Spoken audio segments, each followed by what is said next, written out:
Eat bold with Subway fiery footlong subs. So hot they'll burn the wimp right out of you. Try the new turkey jalapeno melt, a fiery twist on a legendary flavor. And the bold, delicious buffalo chicken, backed by popular demand. Subway. Eat fresh.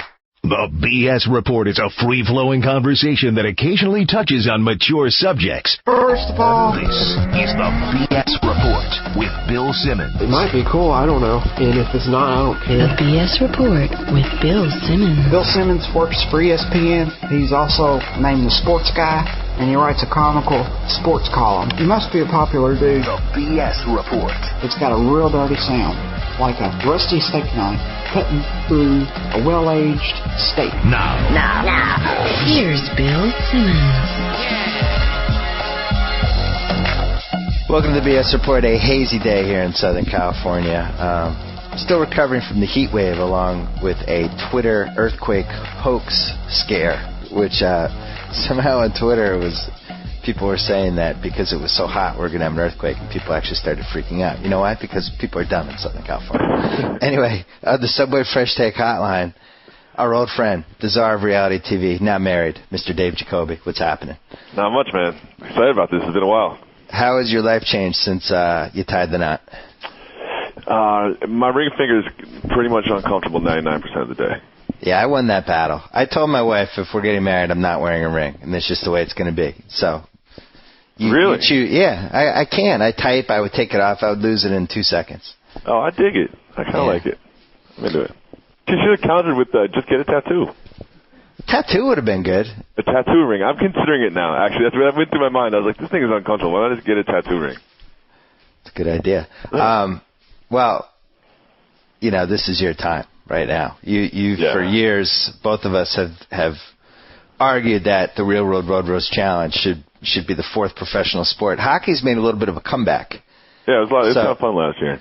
Yeah, hockey was fun. I don't want to diss hockey or the hockey fans. I'm going to say that we should just anoint it the fifth. Sure, there you go. Major team professional sport. And maybe it could kind of fill the void that now that golf is in the tank because Tiger's career is falling apart and nobody cares about tennis. Maybe it could fill those voids along with soccer heading into the next decade. We just finished a real world season and the New Orleans season, and maybe the most challenge candidates for the future that we've ever had. Yeah, this is a big draft class, a huge draft class for the challenge. Would you compare it to like the '84 NBA draft class with Jordan, Barkley, and John Stockton? I certainly would. I mean, this is different. I mean, this is an emerging sport, so it doesn't have a long history that the NBA does. Yeah. But this is easily the greatest draft class in the history of the challenge. Now, I don't think any of the people from New Orleans are in Cutthroat, which premieres there's usually like 6th. a little bit of a lag. Yeah, which I'm a little upset about because I really do think that it would have been amazing if they could have worked some of these people in. But so we have Knight, the former hockey player, provocateur.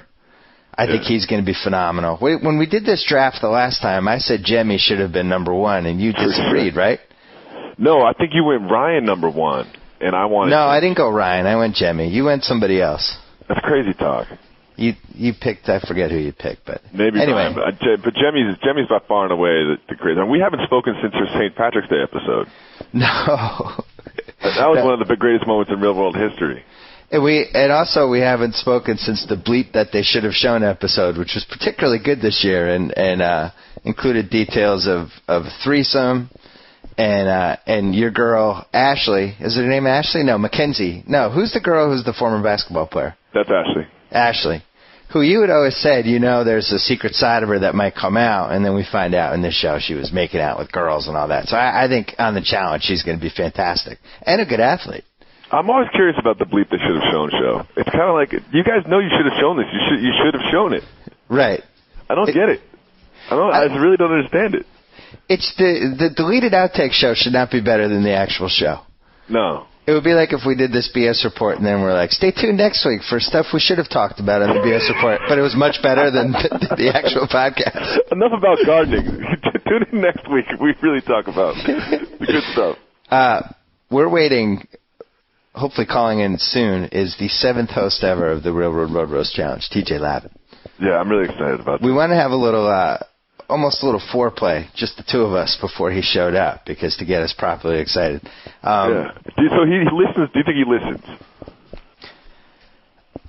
He probably knows people that listen, and those we've people said some unflattering things about him. At least I have. Well, in years past, but we both agreed that he's really come into his own. He turned the corner last year. Yeah. We want him berating the contestants. We like that he lives up to his code, his special code of competition. He hates quitters. Well, everything about quitting he hates. His hatred for quitting really should. You could almost bring him into other sports. Yeah. Like he could have the NBA teams dumping. He could just put him in the locker room. Like when the Red Sox briefly fell apart after they lost that basically season-ending Tampa Bay game, and they lost their next 4. I wanted TJ to go into the clubhouse and just start screaming at everybody. Yeah. Can't accept this. Get picking up, fellas. Yeah, you can go to the Texas college football locker room. Like, look, guys, you've got a loss, but this is not a time to quit. I can't accept quitting. He should be a consultant, like a consultant. He should be for hire for $5,000. An anti-quitting consultant. An anti-quitting consultant, exactly. This Cutthroat thing, they have 3 teams this year. How are they pulling off this 3-team thing? Do we know? Have we figured that out yet? Yeah, I think one team wins the challenge, and then a male and a female from each team goes into the elimination. So it actually makes a little bit more sense structurally. So if you lose, you're going to end up sending somebody into the challenge. If you win, you're safe from the challenge. Yeah, exactly. So let's say there's Team Meade, Team Jacoby, Team Simmons, and Team Jacoby wins, then 2 people from Team Meade and 2 people from Team Simmons go in and face off against each other. It makes sense. I like it. I agree with you that structurally a little more logical than what they had before. Yeah. I think it'll be fun. The biggest thing for this season is the return of CT. Yeah. The completely insane Bostonian. But they don't list him as a cast member. What do you mean? Like, I don't really understand what his role is going to be. Like, if you go to the website, they don't list him as a cast member. You don't think it's like a wrestling thing where they don't list everybody who's going to be in the Battle Royal, but then, Andre the Giant shows up? I would be shocked if Kenny and West don't appear this year. I want to ask TJ about that. I know they're coming on. There's no question. What was your favorite? So I'm looking at TJ's done the Gauntlet 2, Fresh Meat, the Duel, the Inferno 3, the Gauntlet 3, the Island, the Duel 2, the Ruins, and then Fresh Meat 2. And it's one of those things where you watch these shows once, you get totally into them, and then you forget everything that happened. Yeah, for sure. Is there any of those seasons stand out for you, though? I think the Duel 2 stands out. I think that was that was the time, I remember that, I think that's when you were like, look, man, we got to talk about this on the podcast. That was the tipping point for the BS Report. Yeah, exactly. There's got to be somebody that would be interested in this. Because we've been talking about it forever, and then finally, you got to come on the podcast to do this. Because it was probably about last year, because we were doing Sports Nation at the time. That one took place in New Zealand. Yeah, that was with the Haka. That was with the Haka Open. Oh, you're right. Yeah, I think that was my favorite. Just for the Open alone. How much? Yeah, how much was it? Was the Open? How much of that was 78% of it? Considering that's the only detail I remember from the entire season. So yeah, it's probably that. But I think that was the CT fight. Just thinking back, and again, it's one of those shows that you throw yourself into once and then never ever think about again in any capacity. But the moments that jump out, obviously, the CT Adam fight. Siobhan exploding her implant. Siobhan hooking up with CT on a roof, I thought was pretty good. I mean, that was classic. There was the Brad fight when Brad got beat up. Oh, yeah. By Darrell. Yeah. He's on the line right now. The greatest host in MTV history, TJ Lavin. What's happening? How's it going, man? You're talking to me and the czar of reality TV, Dave Jacoby. We were just talking about, you've hosted, let's see, 1, 2, 3. This is your 10th Real Road Road Roast Challenge, is that correct? Yeah, this is my 10th one. Now, a little known fact, they struggled to find a host because you were the 7th host. They had Dave Mira, David Edwards, Gladys Sanabria, Eric Nees, Mark Long, and Johnny Mosley. What made you grab the job? What were you doing that was different than the others? I don't know. I think I just, cared that much more than those dudes. I don't think they really cared too much about it. Getting hammered on the night before and then showing up and then not really knowing lines and stuff like that, and just made it easy for the crew, really, to be honest. It was probably just because I knew the lines and it was that simple, and then we got along real good, and I made it interesting off camera, like had big gambling tournaments and giveaways and parties and pranks and just fun things like that, probably. So we all became pretty good friends. So, wait, how much of it do you actually see during the filming? Like, what are you doing all day when they're doing the challenges? Are you there? Are you watching it? Yeah. During the challenges, I'm there the whole time. I explain the whole challenge to them and everything, and that's real. I really am talking to them. And then I watch them do the whole challenge, and then I do it's either going to be some kind of a nomination or something like that, to where we all meet back up either at a house or right there on the set or whatever, and we decide who's going to go to an elimination round and things like that. So I see everything during the day, but the nighttime stuff I don't see at all. It's changed over the years. It used to be kind of goofy, It used to be hey, melt this block of ice with your boobs and that kind of stuff. And now it's turned into a legit athletic competition. They train for 3 months before this thing. Do you think this is a move in the right direction? I think it's a move in the great direction. I mean, there's a lot of reasons for that. One, I'm an athlete. I really like to see things that matter. Two, the executive producer named Jeff Booth, he's real into cool, dangerous, scary things as well. And then all of their segment producers are all guys that have grown up with the show as well. So they are coming up with different challenges and things that they would themselves really want to do. Scary things and whatever. When we were in New Zealand doing those high falls and stuff like that, they were coming up with things that they were man, if this was my show, what could I do? And then they would bring it to the table, and all the right guys would say yes, and then it was just game on. So this season that you guys are getting ready to see right now, Cutthroat, is next level when it comes to danger and challenges and stuff. So it's pretty nuts, this one, for sure. Has there ever been a challenge that you felt all right, this actually might be a little bit too dangerous? A couple times, I've never said that it was too dangerous, but a couple times I said to myself, I'm really glad I don't have to do this. Right. Yeah, that's happened a lot, actually. So. What was the scariest one that you can remember? Anything with a crane, to me, is spooky, because I just don't trust those cranes. And there's those little tubes and stuff that are going around with the fluid in them and stuff, and that's what's holding up everybody's life over a cliff. Yeah. I'm not feeling that at all. When it comes to jumping off of something or anything like that, it's no big deal. Swinging on something, whatever. But when you're climbing up a ladder and there's 1,000 feet below you, but your safety harness is attached to the crane, well, if the crane goes, everybody goes. So to me, I just don't like the crane situations. Those are the scariest ones to me. Here's a question for you, because I'm a television producer too, and when I watch these guys at night sometimes, they don't just get tipsy. They get hammered. They're really intoxicated. And I always imagine if I'm the producer, at what point do I start feeling a little responsibility, even just as a friend, to slow them down a bit? Does that line ever get crossed? It's been crossed a couple times. It just matters how they act when they get hammered. Obviously, Brad, he gets a little crazy when he gets hammered, and sometimes, he paid for it with Darrell, like you guys said. So, when that line gets crossed, obviously when physical altercations happen, they step in and cross the line, and cameras don't matter at that point because they need to keep everybody pretty safe. But I'm trying to come up with a rule to where if you're trying to entice someone into hitting you and you get hit, then it's totally legal.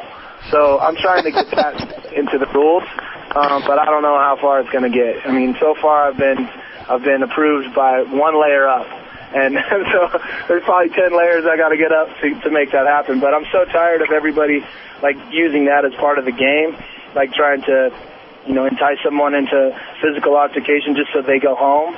Yeah. It's awesome if they didn't really know, and then the person just got smacked in the face and everything was all good. Next day, hey, how you going? So I want to get that involved. I think that would make the show way more fun. Have they ever thought about either making making punching legal, or at least having where you could challenge somebody to go, all right, we're going into the boxing ring, and you got 2 minutes to beat the hell out of each other, something like that? Like, has there ever been a discussion about maybe having an outlet for this stuff? You know what? We've kind of had some stuff like that, but I don't think we've ever said, okay, let's put some boxing gloves here and let it go. Because they've had boxing gloves in the past where they brought them themselves, and they would have little fights, and then they do wrestling themselves in the house and stuff. But I think that's a great idea, Bill, and I'll give you full credit if we knock that out. I think that was we built like just a wrestling room, maybe we locked off one of the rooms and put all padding in there and a camera and said, all right, boys, like if you need to solve something and you're both willing and able to go in there, just go in there and make it happen, and then come out friends. You know, I think that would be sick. Well, because it's like hockey, where, you know, at some point you need fights in hockey, because if you didn't have them, everybody would be cheap-shotting the best players in the other team, and the enforcers kind of settle it, and it's done with honor, and maybe that's what needs to happen here. Jacoby, what do you think? I mean, I think it's a pressure release. Like, it has to happen. I think it's like a pressure valve, a little physical altercation. If there's a building tension between two people, put them in the ring and have them just fight it out, and then the next morning, like, all that tension's gone. Well, and also you have, not only do you have chemicals of just aggression and testosterone and all that stuff, but it seems like in some cases you might actually have chemicals, and it's been alluded to a few times. Do you feel like if the Mitchell Report ever investigated this show, it would not go well? It wouldn't go well at all, my friend.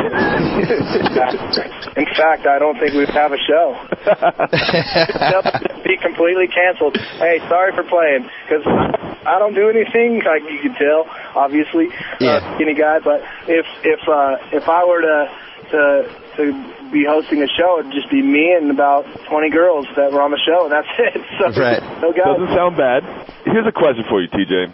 All right. You really turned a corner last season. Like, you became a much sort of active player. Like, you started sort of commentating a bit and letting people know what you thought of them. Is this something that just kind of happened organically, or did they tell you to do it? It's a little bit of both. Like, because before I would hold back, I would be so pissed behind scenes. You know, like not really so pissed. I can't say that I'm like that much involved that it really affects me one way or another, but I do really feel bad for some people sometimes. Like, if they keep getting picked on over and over again, it just really bothers me. And so when they keep throwing the same people into an elimination round or something like that, and they're just all hiding behind each other, just being conniving, it's part of the game, but it really pisses me off. So I asked Justin if it was cool if I just called some people out on them being idiots, and he was like, dude, more the better. And I was like, really? He's like, yeah. So I just sent it, like whatever I thought, I just let him know, and that was it.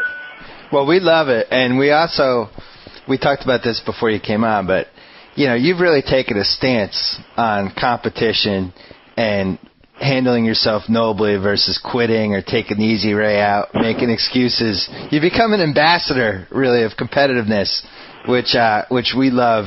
Last year with Evelyn, when she was making excuses, you just went off on her. Is that an example of just being allowed to now say your piece? Yeah, that was one of the things where she's just like that on that particular instance, she was such a hypocrite. Like, she's yelling at her partner, who her partner was really good. Like, I believe it was Luke, right, in Canada? Yeah. Luke was actually one of the most agile, athletic people on the show. But she's just tripping out and trying to prove that she's, the alpha female, my bad. Trying to just make everybody believe, that she's the one and only, the end-all, be-all. But realistically, she's been snapped off plenty of times. Right. You live in a glass house. You can't be bombing rocks on Luke for no reason. I just didn't like that, so I let her have it, because she's just acting like a child. I'm always curious about these people's lives during the other 10 months of the year when they're not filming this show. Like, and there's this. Where do they make their money? Like, what is their job? Do they have regular jobs, or are they just on the hosting circuit? Well, some of the guys have jobs. Some of the people, I should say, guys and girls, have different jobs. Kenny, he works at a dock, so he works at a dock in New York somewhere, and then he does the college tours and the bars tours and stuff like that. he's pretty much the only one that I really keep in contact with here and there off the show. I don't know too many of them off the show. I know Rachel has a fitness thing that she does on the side. It's her main job, actually, and she does the challenges on the side, and she's able to do that because she's her own boss. There's a few people that do other things, but I don't know, aside from doing bar appearances, which I think they make pretty good money, like, I don't know, maybe like $1 or $2 grand a night or something to go to these bars and just get hammered with college kids. That's not a bad deal, you know? Wow, how do I sign up for that? I know, that's what I said. I mean, I don't drink, but I'll go there and clown everyone for $1,000. Are you amazed that, I mean, it's definitely a lot of money, but it's not a significant life-altering amount of money, and yet these people will literally do anything for it. They will stab each other in the back. They'll disgrace themselves. They'll do whatever it takes to get their cut of $100 grand or whatever. Do you ever think, like, man, it's not really worth that, what you're doing? I think it all boils down to ego. If there was no ego involved, then of course not. I mean, that's a simple question. Like, me and you go out there, like, you're a pretty humble guy. I hear you all the time, like, saying that what you guys are and what I am, everything else. Like, I'm the same way. Like, if me and you went to a place and it was just for money and there was no competition involved, we would both say, oh, let the other guy have it, because we're normal thinking human beings. But we put all of these kids at the same place at the same time with all the ego and testosterone, and then you mix in a little alcohol and heat, then that's a recipe for disaster, which is, for us, is a home run. So you think about what they're thinking, and everything that they're thinking is I got to win, I got to prove myself, I can't let everybody at home know that I'm a clown. If I get snapped off early, I'm going to look like an idiot on TV. So all that comes into play more than the money, I think. And does it get dangerous when, like as the shows go along, certain people become friends, and they become like little cliques, and at some point there was a show, like I think 2 or 3 episodes ago, where you watch the first show and you're like, oh, now I know these 5 people will end up being in the end because they're so tight. Do you guys consciously try to break that up so that doesn't happen? Yeah, collusion is definitely a big problem with the challenges, and we try our hardest to separate that and keep that from happening. But now it's almost kind of part of the show, to where everybody's teaming up and they have their alliances and they try to make their teams within the teams. And if you're a new person coming on the challenge, then you're going to have a rough go, and the chances of you making it to the finals are slim and none. But I mean, it's happened, but it's very rare, because everybody on the whole entire cast is going to try to get you out of there as fast as possible, and you're the scapegoat for every mistake. So that's just kind of how it goes, and we've come to accept it. That's Jacoby's favorite part of the show, is when the veterans get all uppity with the rookies. What do you know? You're a rookie. They haze the rookies like they've got this grand experience. It's like, I've done 3 challenges. You don't talk to me like that. I've been on 2 cranes. I know how to spell couch, okay? We have to throw some ideas at you. And some things that we want in the show. We want a spelling bee every year, right, Jacobs? I mean, absolutely. I mean, you saw the first spelling bee, right? TJ, you were there. Dude, the spelling bee is classic. Well, why not bring it back? Is it going to be its own spin-off show, like the Challenge Spelling Bee? Is that its own series? Is that what you guys saving it for? I mean, I would love to have that. That is a great idea. I'll definitely pitch that, and maybe we could do some kind of a math challenge to where we're like, what's 14% of 100?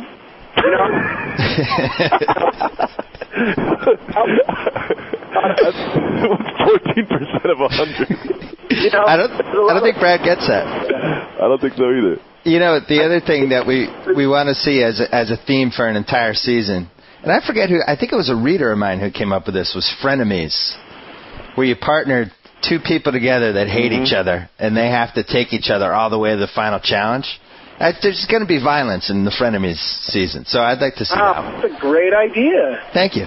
I love that idea. Yeah, I love it. I'll definitely pitch that for the next season. I mean, that's a great idea. We want more violence. And we want more situations where people hate each other and have to get in each other's face, right, Jacobs? Yeah, for sure. And I think I'm with you on this. Like, there should be some sort of sanctioned violence, and automatically throwing a punch shouldn't get you kicked off. I mean, I think there should be some sort of like judicial system where tape is reviewed, and it's not necessarily black and white. You throw a punch, you're off, because something tells me that sometimes people are asking for it, and sometimes they might deserve a little punch to the face. They are. I agree 100%. I could not agree with you more. I mean, when we see some of this stuff go down, Justin and I ride to the show together a lot of times, and we'll sit down and be like, man, I just really don't want to kick this guy off for this. And it was especially the case in Darrell and Brad's case, because I saw the footage the next morning, and they were like, look at this, you got to kick Brad off, or you got to kick Brad and Darrell off. I'm like, I really don't want to kick Darrell off for this. Like, Brad asked him to hit him 100 times. He's snapped out of his mind. He's not thinking straight. We should keep them both on. I mean, Brad will have his black eye, and Darrell, they'll be all good. I'm shocked at the restraint that they show. Like, if someone's in my face, yelling at me, spitting in my face, saying everything they can possibly say to goad me into hitting them, it's got to, like, I'm almost more surprised that they don't hit them sometimes than that they do. Yeah, and that's because of that rule, and it really is. I mean, and they know that it's all because they want to win, and like I said, it's definitely the money has a lot to do with it, but I don't think that's what the whole thing is. I think a lot of it is the competitive. They don't want to lose, and they know that if they hit them, they're losing, and that's kind of the whole deal. Jacoby watches the Real World seasons. He says it's the minor leagues for the Real World Challenge, the World Bros Challenge, where he's looking at like who's going to be the next LeBron, who's going to be the next Dwayne Wade. Yeah, I'm the Mel Kiper of this. Do you watch these Real Worlds saying to yourself, wow, she's going to be great, or oh my God, he's going to be a great contestant? I don't. I don't watch the regular Real Worlds because it's a lot more fun for me to not know when the new kid comes. It's really a good time for me because I have no idea what they're doing, and I'm very I'm out in the dark. I have no idea what these kids did or didn't do in their seasons. I don't know if they're gay or straight or if they're going to fight or not, or I have no idea. So it's a lot more fun for me to just be in the dark. And when they come, I get to know them pretty quick, and I get to see what kind of person they are pretty fast. And it's just fun like that. But I do watch Bad Girls Club on the regular. Yeah, you do. To get those girls in that show, man. Yeah, you do. How about that shower scene? Oh my God, that show. I mean, it's like porn. Like, nobody wants to admit that they're watching these shows, but they're watching it. You know what I mean? And that's just how it all boils down to. We've all just succumb to this new reality TV thing, and I have my shows, which is Bad Girls Club. I can't help it, but I'm on the Jersey Shore train like nobody's business. Now, what would happen? Don't be embarrassed, TJ. Don't be embarrassed, TJ. Yeah. It's just what it is, dude. You know what I mean? And I would love to get them Jersey Shore kids in the Bad Girls Club. Well, Bad Girls is Bunham Murray. Yeah, I know. So in Jersey Shore's MTV, so we can get Jersey Shore, Bad Girls Club, and the Real World Challenge, all three together on one challenge. To me, that would be sick. Well, if you had Jersey Shore versus I guess they have 8 characters now in Jersey Shore because they're adding some. But if you had those 8 go against your best 8 for some sort of a special 6-week head-to-head challenge, I think that would be the biggest ratings you've ever had for that show. Am I wrong? Oh, for sure, without a doubt. Yeah. Without a doubt. And we've pitched it already, and we've definitely tried to get that on. We'll see. It remains to be seen. I mean, I know them Jersey Shore kids are blown out of proportion right now. Yeah. It's like a year or two when their fame, or in a month or two when their fame slows down. It went from a year or two to a month or two really fast. Like later this afternoon when no one's ever heard of them. Yeah, about 3 o'clock today we should be sleeping. We might be able to afford them. But right now, dude, their bank accounts are swollen, so they're not having it. Explain to us how CT, who during one season got kicked off because he decided to just punch the token gay person on that season's cast in the face without an explanation, and then on another season was really going to kill attempted Adam. Murder. Yeah, it was as close to an attempted murder as I've ever seen on television. He was kicked off then. How is this guy allowed back? You know what? You answered the question yourself when you said that you had more violence. So we provided it. He's a never-ending violent machine. So how can you not have a guy like that? Listen, I'm not arguing. I'm just. Do you feel bad about it at all? Because I personally don't. But I wonder if there's a debate. You wheel him out like Hannibal Lecter when he's introduced. Yeah. Oh yeah. It's going to be very, very interesting. I'll just say that. Like CT, his appearance on the show is next level, and it's one of the most all-time greatest things that you guys will ever see on a challenge, for sure. Wow. 100%. Oh, great tease. Great tease, I like TJ. it. Give us your top 3 challenge moments ever since you started doing this. Top 3 is probably, number 1 is when me and Cyrus got into it. That was my first challenge ever. That was in Trinidad 10 challenges ago. He called me a liar or something. I took it personal, like I was just brand new on the thing, and I'm just some athlete dude who, I'm like, you know, you're not going to say that to me. And we start cussing at each other. He's in my face, I'm in his. I'm like, I'm really going to punch this dude in the face. Like, wow, I'll lose my job. Like, you know, it's crazy. So that's another one is when CT freaked out in Brazil, and he made a mistake on an elimination round against Brad. He just completely killed it, owned Brad, put Brad on his ass, and then made a mistake. And when he made that mistake, I had to send him home. And he was like just freaking out like an uncaged gorilla, and I really thought he was going to come after me. So I took a seat in the corner, and I was like, talk to me when you're all better. And he's just freaking out for like 20 minutes. He's pacing around the whole entire elimination round, freaking out on everyone, and then finally he calmed down, and I was able to send him home without getting punched in the face.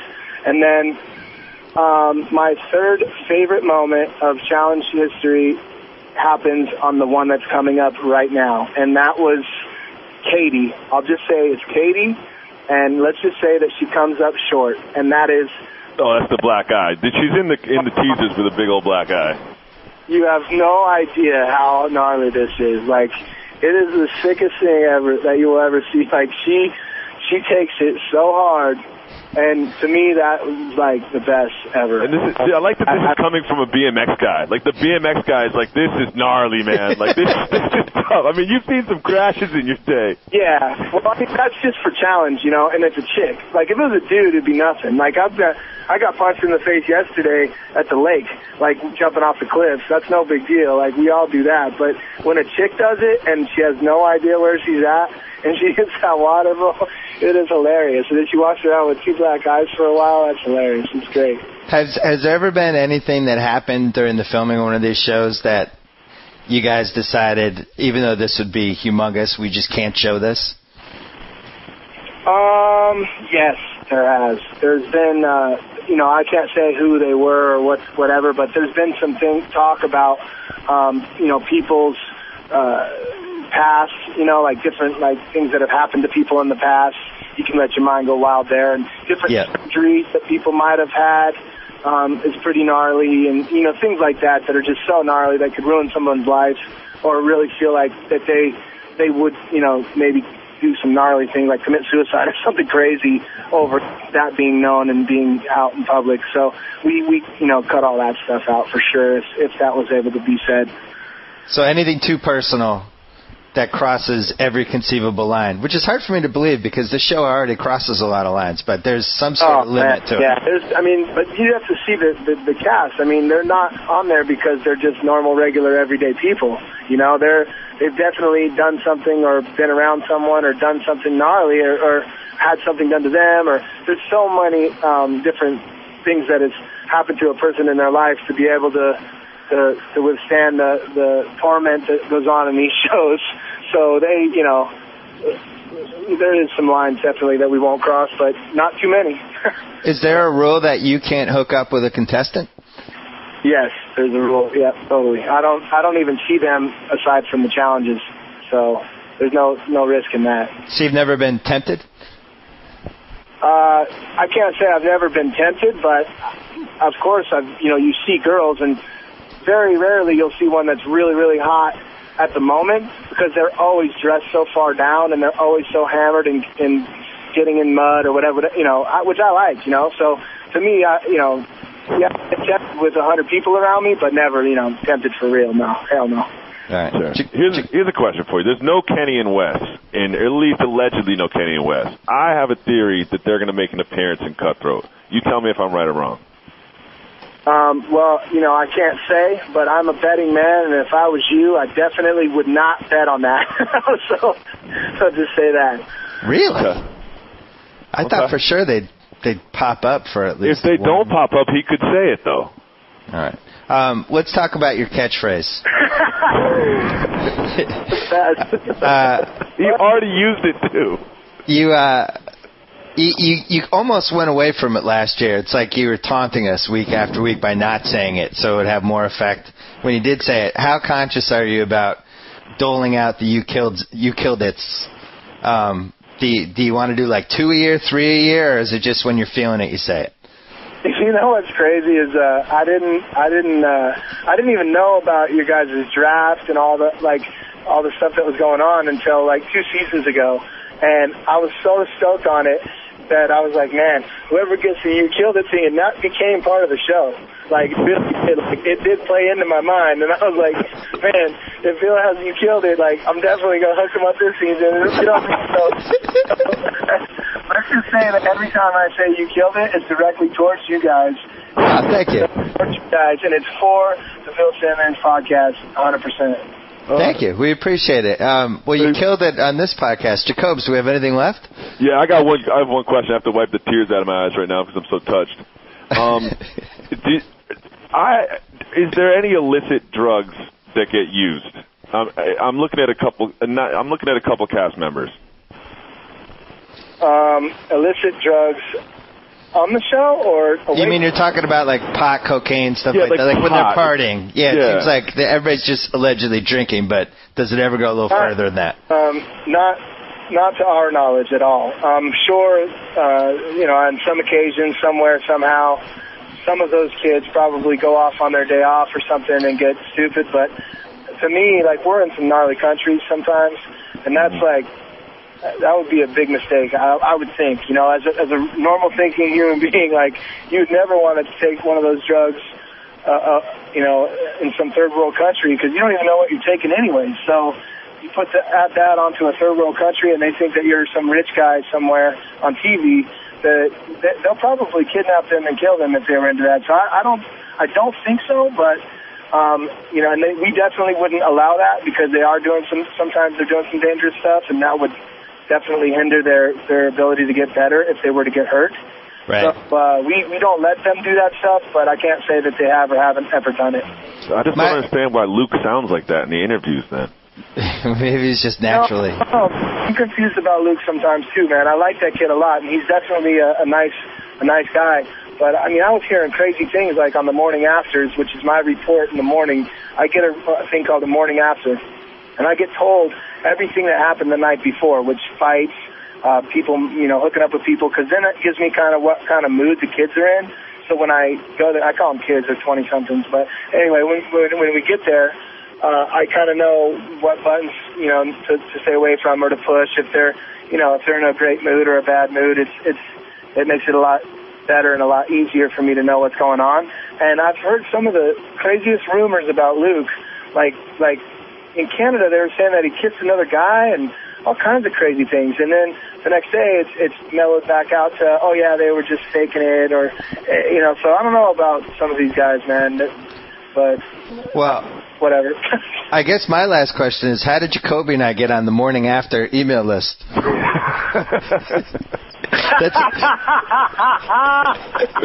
That sounds like an email I'd want to get. That sounds like a good show, like TJ's reaction to what happened the night before. Like, what? Spin off. Just a 1 minute web show of TJ's reactions as he reads the morning after. You know what would really, really be a good show is me off of the show. Me and my friend Frank, he's a fighter. He was like, yo, you gotta do a show about like what we do off the show, because I'll bring like different friends all the time to wherever we're at. So when we were in Canada, we'd ride mountain bikes every day, ride BMX, thrash rental cars, just have the best time of our lives. And whatever friend is with me is tripping the whole time. He's going, I can't believe you're getting paid for this. I go, I can't either. That's why I'm doing it. Like, this is the best time ever. So to do a show about us off the show would be pretty hilarious. Well, I'm almost positive we'd watch that. Last question. You're not still competing, are you? You retired, right? Or you're still going? No, I'm actually, I'll hit a contest here and there once in a while. But more or less I just do video parts and stuff more than often than not. But this year I went and qualified for the Dew Tour just to see if I could do it. And then I entered one of them, and I got snapped off in practice. So that's why I'm at the doctor's right now, actually getting some x-rays on my ribs. Because we have a contest here in Vegas. It's the Dew Tour in Vegas in 2 weeks. And I'm going to enter that, so see how I go. I mean, I don't know what place I'll get or how good I'll do or not, but, I mean, those guys are really, like, training real hard these days, and I haven't been, like, in the foam pits a lot or anything this year, so I don't know how good I'm going to do, but I'd really love to give it a go, and it was pretty cool to be able to qualify being this old, you know, so it's kind of good. I actually have one more question for you, because as you were talking, you made me think of this. I have a son who turns 3 next month, and he's crazy. Like, he climbs to the top of bookshelves and jumps onto the couch, and I'm worried that he is heading in that direction of just whatever the most dangerous sport he can do, he's going to do it. When did you realize that you had that crazy gene in you? Yeah, I was 2 years old and I took my training wheels off. And that was it? Dude, I was riding bikes with no training wheels. Walking walls at 2, like 6 foot tall block wall. I walked that wall every day, and you know, for balance and stuff. Like I was just walking it because it was fun, but I now realize like that gave me like a great sense of balance, and like I'm down with almost anything to do. You know, as long as it's a calculated risk, I'm in. But you know, you're not going to be able to take it out of him. It sounds to me like you got a winner on your hands, and you know that's something that you need to embrace because you know, as long as he beats his body up from the outside in and not from the inside out, he'll be fine. It feels like it's something that's in your DNA, and by the time you're 3, it's either there or it's not, would be my guess. It is. It really is. You can't learn it. All right, TJ Lavin, you killed it. Good luck with the season. Please come back. At some point during the season, if something crazy happens, we might have to bring you back for some commentary. Dude, you guys know where to find me, man. I'm honored to be on your show. Thank you guys so much, and you guys kill it on the daily, and I will talk to you soon. All right, and also, if you want to check out TJ on Twitter, it's the handle is TJ Lavin. So twitter.com/TJLavin. Thanks, and we'll talk to you soon. Thank you guys, man. Take care. All right, Jacoby, that might have exceeded expectations. Yeah, I like TJ a lot. I mean, I just like that he's like, oh yeah, I'm at the doctor. He's got a couple of broken ribs. It's just part of his life. Like the same way I go to the bodega, he goes to the hospital. Something about, I mean, we tapped into that, I think, with the 30 for 30 about Matt Hoffman, but it's just a special breed. Like, there is no risk that's risky enough, and no matter how many times you hurt your body, it doesn't matter, and you just keep going. I think it's a testament to the talents, too, because he's like, man, I mean, they do some pretty gnarly stuff, and it's like, I mean, this is a pro athlete, like, kind of impressed by the stuff that they do. Yeah, it is true.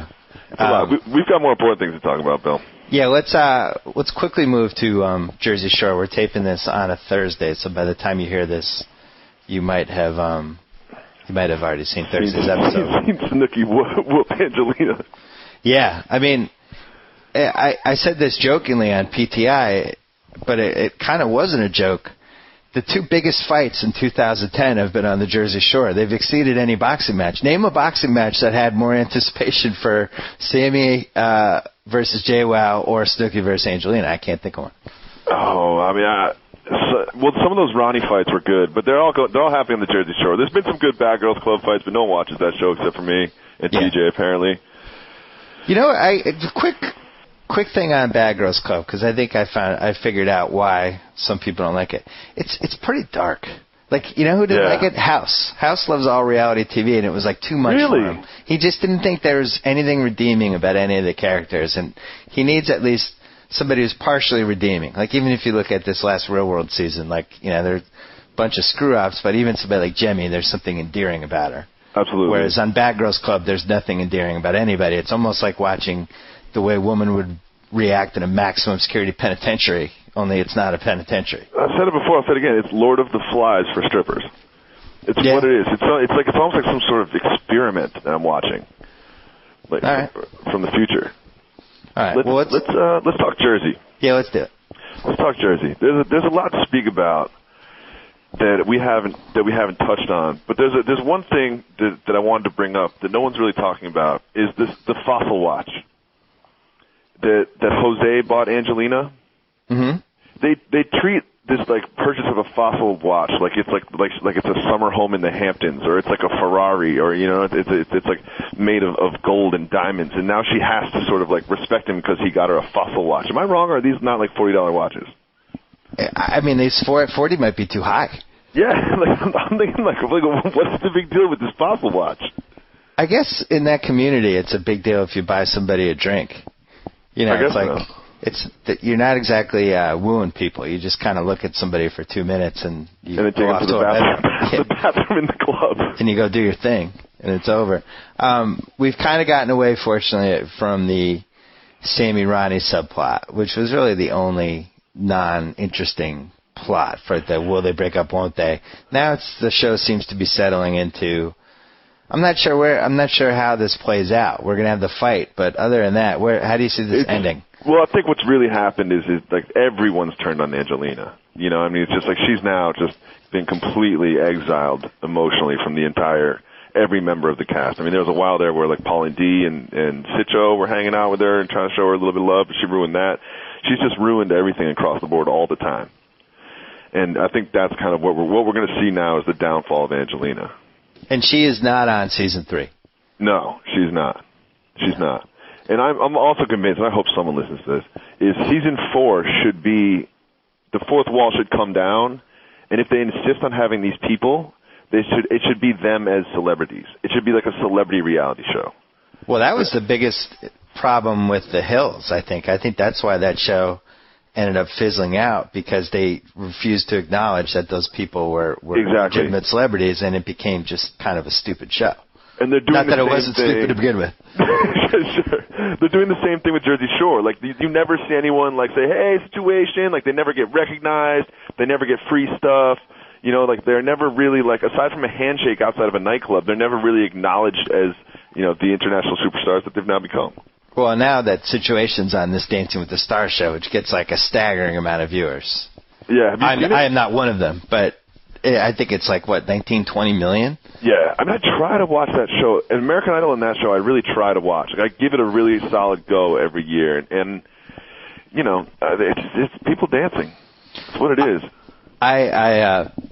I dislike the dancing show, and I don't totally. I can understand why, like, my wife would watch it, but it's not a show like that you and I would watch, for example. No, I mean, I try. I legitimately try. I try to like it, and I can't force myself to. American Idol always had the undercurrent of I might be watching somebody who is the next Mariah Carey or Whitney Houston or somebody like that, and that that it is secretly fun to watch somebody get better as the episodes go along. From like the 4th episode to the 13th, somebody gains confidence, and all of a sudden they're belting it out, and you do feel attached to them.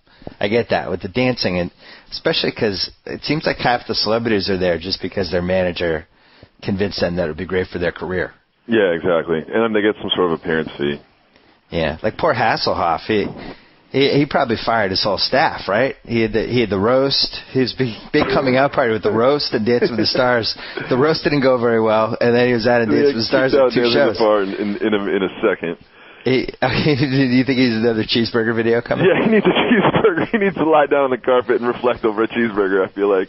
Do you feel, how close are we, because you know it's going to come, how close are we to the jump the shark moment with Jersey Shore? Because it's when you think like the Osbournes, it happened right at the beginning of season 2. It was over. This show, they're becoming too famous, and it just can't go on. I think it happened off the show. I think it was the rumored strike of the cast. Oh. It was when they were kind of like, no, you guys need us. We don't need you. We want more money. Mm. And it was just, there's something very like sort of ugly about that whole thing. I supported the strike. I think when you consider how much money they make for MTV with that show, they should get a big piece of it. I'm going the other way with it. I'm going, I made you. You owe me. You were nothing. You were somebody that auditioned for some show that you didn't even know what network it was going to be on. That's some 1950s. Yeah, that's the way it is. You sound like an NBA owner in like 1963. No. How dare you, Oscar Robertson? You're lucky I'm paying you anything. It's probably just because I'm a producer. You're always looking to cut costs. Yeah, exactly. Well, I think, it didn't really come back to haunt them in Miami, but I don't understand how they're going to live their allegedly normal life on the Jersey Shore again. Well, they can't. And I do think that this season could have some real issues. The great was when I saw some sort of headline on like Radar Online or wherever I saw it. It was like Sammy breaks up with Ronnie after she watches the show. It's like, what do you mean? Like the fact that Sammy is still with Ronnie is kind of like, it's kind of dark. It's kind of just like, what is going on? You know, like you know what happened. You've got the facts, and you're still going to be with this guy. It makes me sad. I think he's one of the greatest adulterers of our generation.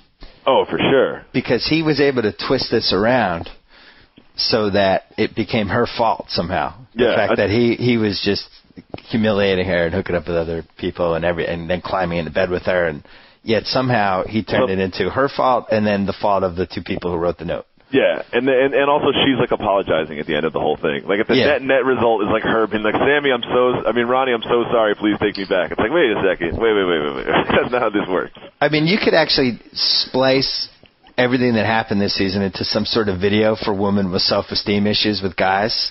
Yeah. As like a do's and don'ts for how you should act if the person you're dating is not treating you properly or verbally abusing you or whatever. Yeah, for sure. Somebody could learn something from the way this goes. Survivor. I mean, we knew this season was going to be not great because it's a bit of a hangover season. Yeah, well, it's Super Bowl hangover of reality shows because you had 2 straight Russell seasons, and now, but the old versus young gimmick, you know, I don't understand it on a lot of levels because obviously old people can't hang on an island like that like young people can. The challenge is you have to weight them, which I don't like, and then I'm spending time on an island with 10 old people. I'm not sure I want to do that. I'd like to spend the time with 20 young people. How about that idea? I mean, if you look over the wide breadth of reality television and the cast, I would say your average age is going to be down around like 24. You know, and there's a reason for that. Like, you don't really, there's a reason that, like, the old folks home show hasn't found its way to Oxygen yet. They did the old folks show home on like TV Land or something, or one of those channels, and it bombed. Yeah, of course it did. Terribly. Yeah, because you know what? Because nobody wants to see old people like conniving and hooking up, and I don't understand the competitive advantage that the elderly have. You know what I mean? Like, it's like, oh, we're more experienced or we're smarter at puzzles. Like, no, not really. Nah. You know, like, there's no sort of competitive advantage. They're just going to lose. If you're going to do old versus young, then do 20s versus 30s or something. Yeah, I'll buy that. Anything. I felt bad for Jimmy Johnson. Yeah, what do you mean you felt bad for him? I mean, he gets voted off in 3 episodes. This is...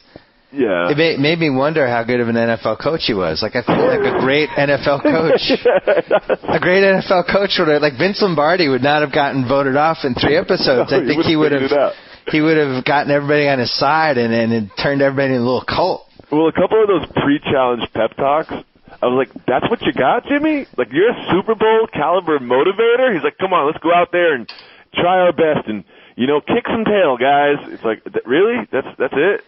I think he realized within an hour that he was making one of the biggest mistakes of his life. For sure. And that it sucked to be out there, and he could be in his mansion in Miami, having mojitos and getting ready to do his 2 hours a week on NFL, and instead he's on some island with these losers like that guy with the Jimmy T. That guy's like giving him an attitude for no reason. He's like, I always love the bald guy ponytail look. It's always a good look.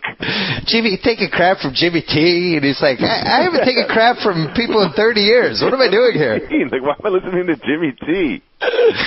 But we would have never been exposed to his rib cage either. Yeah, he's got an oddly structured physique.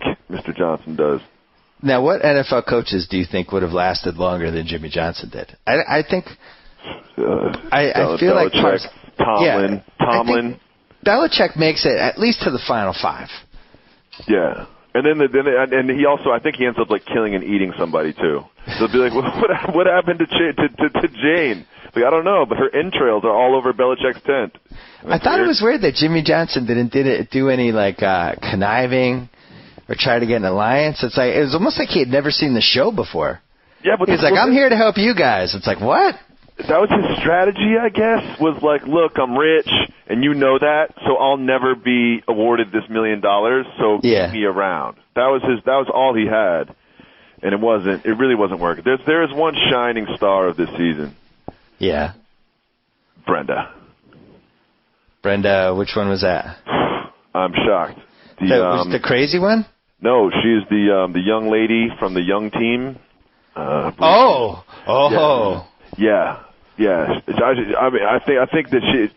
I think she could. Like, I think she's got some guy sort of like under her thumb. Yeah. She could literally. She could tell me to do anything. I'd just be like, sure. She'd be like, walk 10 miles and get me a coconut. I'd be like, fine. How many do you want? 2? There's a threat that she might get voted off every week, and I think the producers just stepped in, and they were like, look, we've never done this before, but you can't vote her off. The ratings are going to go way down. Just trust me. We already lost Jimmy, okay? Don't take Brenda from us, too. She's going to stay. It would be funny if they found out, like, what her greatest hobbies were. I don't know, maybe she's, like, an expert sewer. And, like, they had 5 straight sewing challenges just to keep her around. The seamstress challenge has begun. Another seamstress challenge. This time with a loom. Yeah, she maybe the best since Parvati of the combination of just good-looking, conniving, everything you'd want from the show. And naturally, these people always get voted off, except in Parvati's case, where she's always able to hang out. Like, I really like it when they'll show her, like, hanging out with her, her little boy toy, making him do things. And then they'll cut to an interview of her, like, she's feeling really sweet to him. Then they'll cut to an interview of her and be like, I just don't understand this guy. He's just dumb. Yeah. It's just like, oh, I like that girl. Yeah. Yeah, she's good. The other one, I mean, I'll be honest, the one-legged lady, I think it's a good gimmick. I know, but for a reality show. Keep her around. You can't keep her around. It is a good gimmick for a competitive reality show. It brings up some issues that I have never really considered for a reality show. Like, at what point do you, as a human being, do you just start appreciating that this person's doing her best to compete? And are you threatened by that person? And some of them have said it, like, I don't want to take her to the final 3 because she'll win. People feel bad for her. Yeah, I think you have to get rid of her. Yeah, and then it's like, well, that's terrible. Yeah, I mean, it's also, Survivor. It's not exactly, you're not writing the Constitution out there in Nicaragua, On the other hand, you can't go the direction that, I can't remember her name, it's like Shaniqua or something, but she almost got in an altercation with her, and then in the coming attractions threatened to throw her leg in the fire. I don't know if you want to go that far. Yeah. It's a good threat, though. Like, look, if you throw her leg in fire, is that a physical assault? I can see that going down with the producers. The producers feel like, look, if you physically assault somebody, it's like, that was her leg. That would be the most horrifying moment in reality history. Yeah. So let's hope it happens. I'm rooting for it. I'm definitely rooting for it. Last thing, real world commiseration, anything? It fizzled. It fizzled at the end there a little bit. Once they got rid of the hairstylist, the straight hairstylist, all the tension in the house fizzled away. You don't want to get rid of the tension. Yeah. I love when TJ's like, no, I don't watch it because I don't know if they're gay or straight, if they're going to fight or not. Because I like to see it get a fight. It's like, yeah, I pretty much feel the same way you do, and I've seen the season. so there's that. But I watched anyway. Yeah. So we got we'll do some sort of draft offline with me and House and you, and then the next time we'll talk about it. But we got the Real Road Rules Cutthroat Wednesday. Yeah. October 6th. Should we start like a fantasy league? What should we do with this? Yeah, for sure. I think we definitely need to do a draft. Is this the best sports month ever? With the Cutthroat starting? Well, you got Cutthroat. With the training camp with the Heat. Cutthroat. You have the most anticipated NBA season ever. We have a great football season going. We have a really good World Series going, I think. I mean, I don't know how this plays out, but there's a couple teams that are involved this year that from a human interest standpoint, like I think San Francisco, if they somehow made it back, I'm hooked. I'm in on that. I'm rooting for the Giants. Well, I think the Phillies are going in. Phillies trying to go back-to-back. Mike Vick is the player of the month. We got Mike Vick. Oh, that's a good way to end this, actually. Why don't you give your commencement address as Mike Vick graduates from the Jacoby House? Well, it was an emotional day at Jacoby House. As you know, Mike Vick has been in the same room, 5C, for the last, yes, there's 5 floors in the Jacoby House. There's a lot of people there. For the last 3 years. I mean, like 2.5 years. He's been there for a long time. He was 4 years. He was in with the staff. He would help out in the kitchen, and it was like he was part of the Jacoby House family.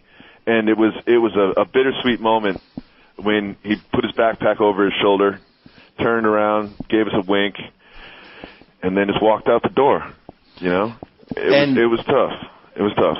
And it was probably the right time for him to leave because with the attention and paparazzi that LeBron James brought when he moved into the Jacoby House. It was tough. There's been helicopters circling overhead. We had to beef up security. He put the bill for that, which was really nice. But I don't know. I mean, I have a feeling he might be here for a while, based on some of the things I've been reading about him in the press. It's amazing, isn't it? Yeah. I mean, no remorse. It seems like he's learned nothing, and if anything, it's made him more defiant and there's like a edge of anger to him now. Yeah, he never pointed the finger at himself, but now he's starting to point it at other people. Yeah, for the fallout. It's like pointing at other people. He's hasn't changed any of the people around him, and you just get the feeling he'd do it all over again. Yeah, which is which why he's now my favorite player in the NBA, and I root for the Heat. Well, I do think I was talking to somebody about this yesterday about. I do think that's how this plays out. Is they're eventually going to be the bad guy team. And people will embrace them and start wearing, almost like in wrestling in the mid-'90s, in the NWO, the comparison that keeps coming up. But people embraced it. And they wanted to be, I root for the NWO. I root for the bad guys. That makes me a bad guy. And then Stone Cold Steve Austin in wrestling, same thing. They're the renegade, the bad guy, the iconoclast. And I think that's where this goes. You think those black Heat uniforms are going to come out more often this year? I do. I'm for it. And I think I may have said the word iconoclast wrong. I'm going to Google that right now. Right. Okay. It's iconoclast. It's not iconocast. Is it iconocast or iconoclast? Iconoclast. That's what I said. Yeah. It sounded wrong when I said it, but I think I was right. Yeah, I'm right. Thank God. After I screwed up zero-sum game on PTI last week. It's actually mutual deterrence. Thing is, I knew that, but I meant to say 0-7, but yeah. It's weird when you're on TV. Your mouth says things that you don't even realize it said until after the fact. Your mouth becomes independent of your body. Which is probably a good thing in your case. Yeah, thank you.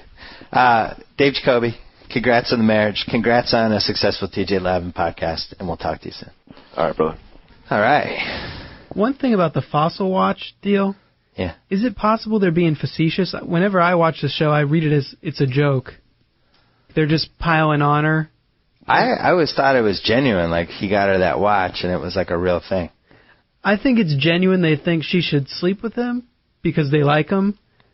But I feel like they're kind of making fun of him for getting her that watch, like if he had bought her like a teddy bear for Valentine's Day or something. But maybe I'm wrong, but I read it as they think he's cheesy. Well, we'll see what the readers say. I'm sure a couple of them will email in. Yeah, they've heard our exchange. Well, let's put a poll up. ESPN.com/BS Report is the BS Report show page. Are the Jersey Shore guys making fun of Jose for buying Angelina a Fossil watch? You can vote yes or no. Let us know. All right. I think that's the last BS Report for this week, unfortunately. So, until next week. So I get to sign off. Whoa! Thank you for downloading the BS Report with Bill Simmons. Too much fun. Check out more podcasts at the iTunes Music Store or at PodCenter at ESPNRadio.com. Peace out. This concludes another installment of the BS Report. And with all the talk about sports, Bill Simmons neglected to mention this very important final thought.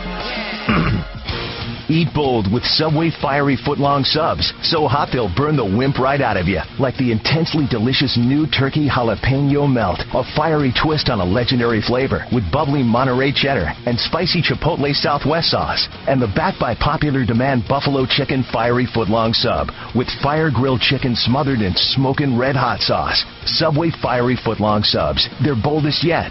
Subway. Eat fresh.